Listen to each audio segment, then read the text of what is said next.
مسئلہ یہ ہے کہ انسان خواہش کرتا ہے کہ یہ بدکاری کرتا چلا جائے. یہ اس کے اندر کا جو نفس ہے یہ گناہ کا اتنا دل دادا ہو گیا. مسئلہ اس کی وجہ سے یہ انکار کر. ایسا نہیں ہے, کائناتی عالم میں دلائل موجود تھے کہ کیسے بنجر زمین کے اوپر ابر کرم برستا ہے اور مردہ زمین کے اندر ایک بیج بوتے ہیں تو رب اس سے کتنی لہلہاتی ہوئی فصلیں کھڑی کر دیتا ہے. یہ مردہ زمین کو زندگی کس نے دی تھی؟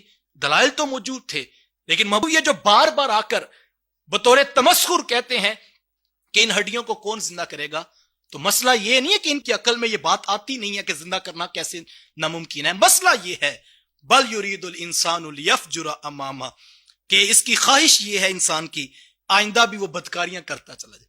چونکہ اگر یہ پچھلی بات مان لے تو بدکاری تو کر ہی نہیں سکتا.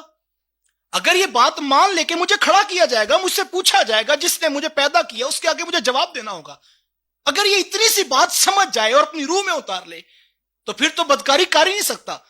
محبوب یہ جو انکار کرتا ہے اس کی وجہ یہ ہے, اس کا دل یہ چاہتا ہے کہ یہ گناہ کرے, اور جو آگے گناہ کرنا چاہتا ہے اس کے لیے پچھلی بات کا انکار کرتا ہے. فکر آخرت اور عقیدہ آخرت اور گناہوں کا اتنا زوردار آپس کا ملاپ ہے جو ان دو آیتوں سے سمجھ آتا ہے. اور آج بھی اگر آپ دیکھیں جو شخص گناہ کی زندگی گزارتا ہے وہ مولوی کی تقریر کا یوں ہی مذاق تو نہیں اڑاتا, وہ علماء کا تمسخر کیوں اڑاتا ہے؟ اگر یہ بات مان لے تو ضمیر اندر سے اٹھ پڑے گا اور وہ گناہ نہیں کرنے دے گا. تو قرآن نے کہا کہ ایسی انسان کی جو فکری کج روی ہے, جو اس کے اندر کا روگ ہے, جو اس کے اندر کا جو ہے وہ گناہوں کے اوپر اس کو جو لطف آتا ہے, یہ چھپی ہوئی بات ہے انسان کے دل کی کہ کیوں نہیں مانتا.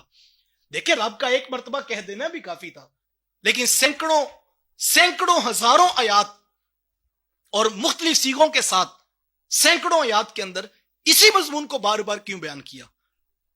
تو اس کی حکمت اور اس کی وجہ علت بیان کی. محبوب مسئلہ یہ نہیں ہے کہ ان کی عقل میں یہ بات آتی نہیں ہے, ان کو پتا ہے کہ جو ایک پانی کے نہیں سے کمزور سے قطرے کو 6 فٹ کے انسان کا وجود دے سکتا ہے وہ ہڈیوں کو توڑ کے دوبارہ زندہ نہیں کھڑا کر سکتا. یہ مسئلہ نہیں ہے. محبوب مسئلہ کیا ہے؟ بل یرید الانسان لیفجر امامہ. یہ گناہوں کا دل دادا اتنا ہو چکا ہے کہ یہ انسان چاہتا ہے بس میں گناہ کرتا جاؤں اور آگے آگے اور گناہ کرتا چلا جاؤں, اور یہ مرض اتنا بڑھ چکا ہے یہ پچھلی بات کا بھی انکار کر دیتا ہے. ورنہ محبوب اگر پچھلی کا انکار کرے پھر اگلی بات ہو نہیں سکتی. یہ دونوں چیزیں مجھے اور آپ کو آج کے اس درس میں پیک پوائنٹ اگر آپ کہیں تو اگر سمجھ آ جائے, آج بھی یہی مسئلہ ہے. بس یہ بدقسمتی ہوتی ہے انسان کی, ورنہ انسان کا اندر ضمیر جو جاگ رہا. تو مجھے اچھی طرح یاد ہے جب ہم نے حضرت کے پاس نیا جمعہ پڑھنا شروع کیا تو 15-16 سال عمر تھی, تو ایک لگن ہوتی 11-11:30 کالج سے آ کر جو ہے وہ دوستوں کو اکٹھا کرنا, 10-15 نوجوانوں کا گروہ جو ہے وہ پہنچنا مرکز میں جا کے امام آشی باندھ. عجیب کیفیت تھی اس وقت, تو نئے نئے لوگوں تک جا کر دعوت دینا.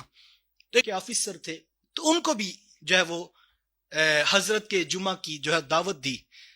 تو وہ کہنے لگا کہ اصل مسئلہ یہ ہے کہ مجھے بھی پتہ لگا ہے کہ وہ حضرت صاحب بیان ایسا کرتے ہیں کہ انسان گناہ چھوڑ دیتا ہے, تو لیکن مسئلہ یہ ہے العیاذ باللہ انسان کو سارا پتہ لگتا ہے کیسی بدبختی انسان کی ہو جاتی ہے. وہ کہتا ہے کہ میرا مسئلہ یہ ہے کہ میں بھی نیک ہونا نہیں چاہتا. میرا مسئلہ یہ اگر میں نیک ہو گیا تو میں رشوت نہیں لوں گا, اگر ان کے پاس جمعہ پڑا تو پھر رشوت چھوڑوں گا تو گاڑی کیسے لوں گا, تو میں نے تو بڑی گاڑی بھی لینی ہے, گھر بھی بنانا ہے, یہ سارے کام میں کر لوں, پھر میں ادھر جا کے جمعہ پڑھوں گا. کیسی بدبختی ہے انسان کی کہ اس کو چڑھا ہوا سورج بتا رہا ہے کہ یہاں سے حکمت ملتی ہے, یہاں سے ہدایت کا چراغ ملتا ہے, لیکن مرض اندر کا تھا. تو کیسی حکمت برے انداز میں اپنے دل کو تسلی دے چکے میں نے ابھی ٹھیک نہیں ہونا. تو کہا مسئلہ یہ ہے محبوب یرید الانسان لیفجر امامہ, کہ اس کا دل اندر سے گناہوں کا عادی ہے اور یہ آگے آگے گناہ کرنا چاہتا ہے.